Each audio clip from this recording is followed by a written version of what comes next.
Pirlo adalah idola saya. Tom Haye terinspirasi dari gaya bermain Pirlo. Gelandang timnas Indonesia, Tom Haye, mengungkapkan sosok yang menginspirasi gaya permainannya di lapangan. Sejak bergabung dengan skuad Garuda pada awal 2024, Tom menjadi pilihan utama di lini tengah berkat kemampuannya dalam memberikan umpan akurat. Pemain Almere City ini kerap menunjukkan ketajaman umpan yang selalu tepat sasaran kepada rekan-rekannya.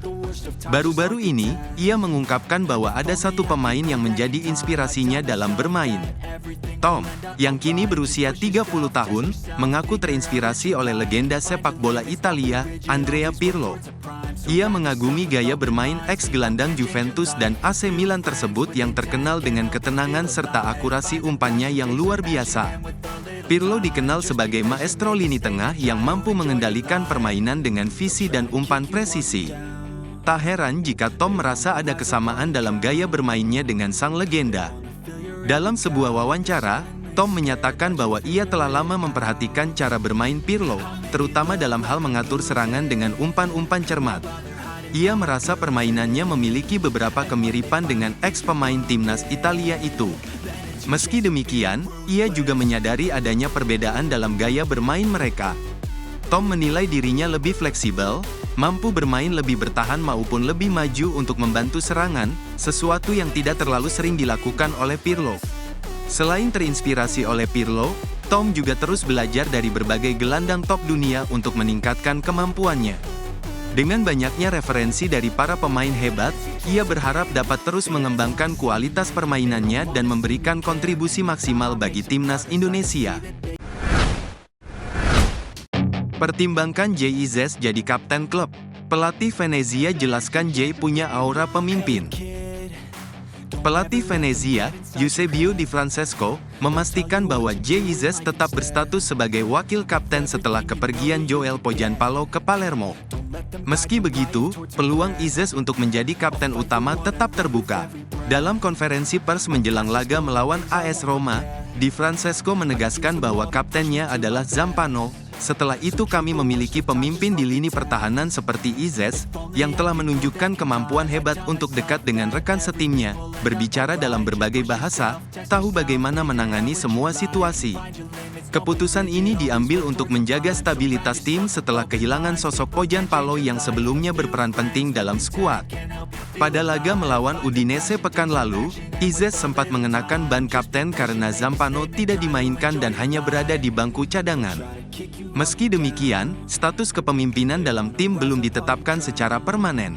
Di Francesco menegaskan bahwa tim pelatih masih mengevaluasi posisi kapten dan keputusan final akan diumumkan pada waktu yang tepat. Dalam keterangannya, Di Francesco juga menyoroti pentingnya karakter dalam kepemimpinan.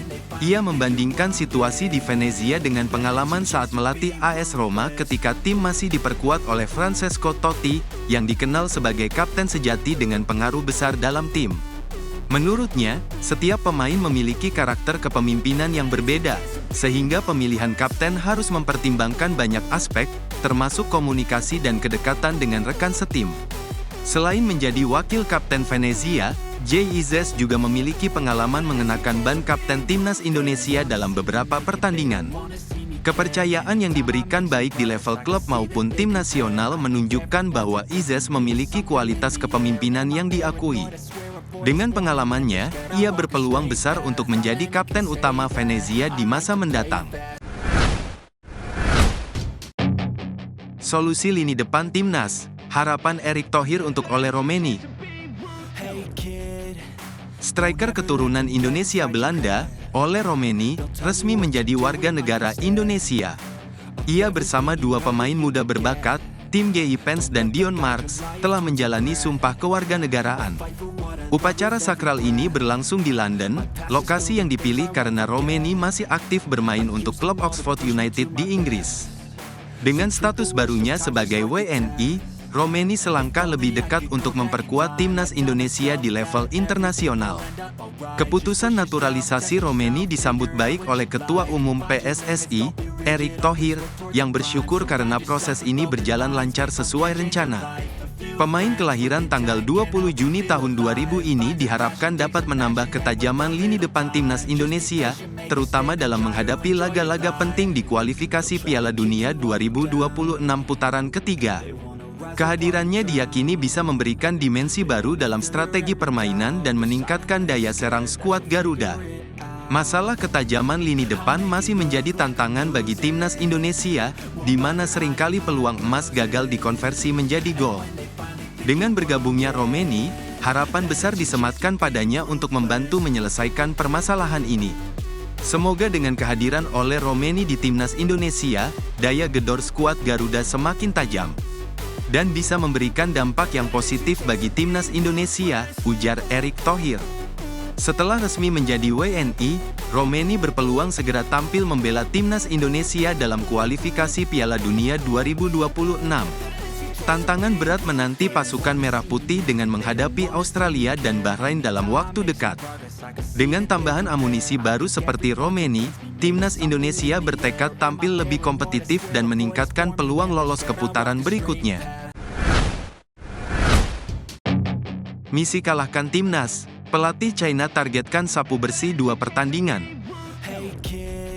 Pelatih timnas China, Branko Ivankovic, memiliki target besar di kualifikasi Piala Dunia 2026 dengan mengalahkan timnas Indonesia 2 kali. China menjadi pesaing utama Indonesia di grup putaran ketiga, di mana sebelumnya skuad Garuda harus menelan kekalahan dari tim Dragons. Meski mendominasi jalannya pertandingan, Indonesia tidak mampu meraih kemenangan karena China tampil lebih efektif dalam memanfaatkan peluang. Hasilnya, dalam pertemuan pertama pada Oktober tahun 2024, China berhasil menang tipis dengan skor 2-1. Kekalahan tersebut menjadi pukulan bagi timnas Indonesia, yang sebenarnya menargetkan kemenangan dalam laga tersebut. Namun, harapan skuad Garuda tetap terjaga setelah berhasil meraih kemenangan penting atas Arab Saudi. Kemenangan tersebut membantu Indonesia bertahan di posisi ketiga klasemen sementara, membuka peluang untuk lolos ke putaran selanjutnya. Sebaliknya, China yang sebelumnya mengalahkan Indonesia justru berada di posisi terbawah meskipun memiliki jumlah poin yang sama. Situasi tersebut membuat China berada dalam tekanan besar untuk bisa melaju ke Piala Dunia 2026. Oleh karena itu, Branko Ivankovic menegaskan bahwa timnya harus memenangkan laga-laga penting berikutnya. Ia menyatakan bahwa target utama mereka adalah mengalahkan Bahrain dan Indonesia dalam pertemuan kedua agar peluang lolos tetap terbuka. Dengan strategi yang lebih matang, China berharap bisa membalikkan keadaan dan memperbaiki posisi mereka di klasemen. Selain itu, China juga berusaha mencuri poin saat menghadapi Arab Saudi dan Australia.